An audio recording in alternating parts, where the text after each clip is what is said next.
লাইফে যদি কোনো সমস্যা হয় বা কোনো সমস্যা যদি চলে আসে, তখন আপনি কিভাবে সেটা মোকাবেলা করবেন? যদি কখনো লাইফে কোনো সমস্যা চলে আসে, তখন আপনি ঠান্ডা মাথায় সেটা ভাববেন। তো সমস্যাটা কোন জায়গায়?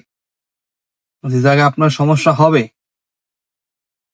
আপনি ওই জায়গায় থেকে শুরু করবেন। ধরুন, আপনি একটা প্রবলেমে ফেঁসে আছেন। এখন এই সমস্যাটা কোন জায়গায়? কোথা থেকে সমস্যাটা আসলো? কোথা থেকে সমস্যাটা হইল? এইটা আপনার দেখার দায়িত্ব। এটা আপনি যদি সমস্যাটা যদি খুঁইজা না বের করতে পারেন, তাহলে কখনোই আপনি আপনার লাইফের সমস্যা খুঁজে বের করতে পারবেন না।